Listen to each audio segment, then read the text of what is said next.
ஜனநாயகன் படத்திற்காக அஜித் எடுத்த அதிரடி முடிவு. தமிழ் சினிமாவில் ரஜினி, கமல் இவர்களுக்கு அடுத்தபடியாக யாருமே அசைக்க முடியாத இரு பெரும் தூண்களாக இருப்பவர்கள் விஜய் மற்றும் அஜித். 30 வருடங்களாக இவர்கள் சினிமாவில் ஒரு பெரிய சாம்ராஜ்யத்தையே நடத்தி வருகிறார்கள். ரசிகர்கள் படைபலமும் அதிகம். இவர்களின் படங்கள் தான் தமிழ் சினிமாவிற்கு தீனி வசூலில் வேட்டையாடி வருகின்றன. இவர்கள் படங்களுக்கு ஓபனிங் என்பது எப்பொழுதுமே பெரிய அளவில் தான் இருக்கும். அதில் விஜய் சினிமாவிற்கு டாடா காட்டிவிட்டு அரசியல் செய்ய போகிறேன் என கிளம்பிவிட்டார். அவர் நடித்த ஜனநாயகன் திரைப்படம் தான் விஜய்க்கு கடைசி திரைப்படமாகும். இன்னொரு பக்கம் அஜித்தும் கார் ரேஸில் ஆர்வமாக இருந்து வருகிறார். தற்பொழுது கூட ரேஸில் தான் இருக்கிறார். அக்டோபர் மாதத்திற்கு பிறகு அவரின் அடுத்த பட அறிவிப்பு வெளியாகும் என கூறப்பட்டது. ஆனால் கார் ரேஸ் டிசம்பர் வரை இருக்கும் என சமீபத்தில் ஒரு தகவல் கிடைத்தது. சினிமா, குடும்பம் இவை எல்லாவற்றையும் தாண்டி அவருக்கு அவருடைய பேஷனான ரேஸ் மீதுதான் அதீத காதல். அதனால் தன்னுடைய மோட்டார் ஸ்போர்ட்ஸ் நிறுவனம் சார்பில் ஏதாவது ஒன்றை செய்ய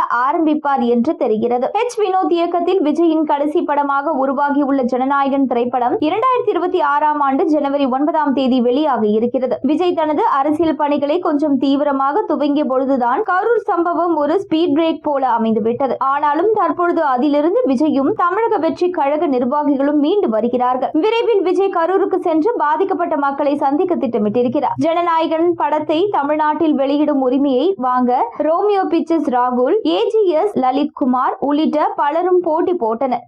இதில் ரோமியோ பிக்சர்ஸ் ராகுல் அஜித் அடுத்து நடிக்க உள்ள படத்தின் தயாரிப்பாளர். அதோடு இவர் ரெட் செயின் நிறுவனத்திற்கு நெருக்கமானவர் என்பதால் இவருக்கு இந்த படத்தை கொடுக்க வேண்டாம் என விஜயை சொல்லிவிட்டதாக ஏற்கனவே செய்திகள் கசிந்தது. தற்பொழுது ஜனநாயகன் படத்தின் தமிழ்நாடு மற்றும் கேரளா ரிலீஸ் உரிமையை ரோமியோ பிக்சர்ஸ் ராகுல் தான் வாங்கி இருக்கிறார் என்கிறார்கள். வினோத்தின் முந்தைய படங்களை தமிழகத்தில் வெளியிட்டது ராகுல் தான். எனவே வினோத்தின் பரிந்துரையில் இது நடந்திருக்கலாம் என்கிறார்கள். ஒரு பக்கம் தன்னுடைய தயாரிப்பாளர் வேறு படத்தில் கவனம் செலுத்துவதை அஜித் விரும்ப மாட்டார். அஜித் இதை ஒரு பாலிசியாகவே வைத்திருக்கிறார். அஜித்தின் 64வது படத்தின் ஷூட்டிங் அடுத்த மாதம் துவங்க இருக்கிறது. அப்படி இருக்கும் பொழுது ஜனநாயகன் படத்தை ராகுல் வெளியிடுவதை அஜித் எந்த தடையும் கொடுக்கவில்லையா? ஏனென்றால் விஜயின் கடைசி படம் என்பதாலும் அரசியலில் தீவிரமாக களம் இறங்கி இருப்பதால் எந்த பிரச்சனையும் வேண்டாம் எனவும் முடிவில் உள்ளாரா? நண்பர் விஜயின் படம் எந்த சிக்கலும் இல்லாமல் வெளியாக வேண்டும் என்பதுதான் அஜித்தின் ஆசையா? சமீப காலமாகவே இருவரும் நல்ல நட்பில் இருக்கின்றனர். அஜித் கடைசியாக வெளியான குட் பேட் அக்லி படத்திலும்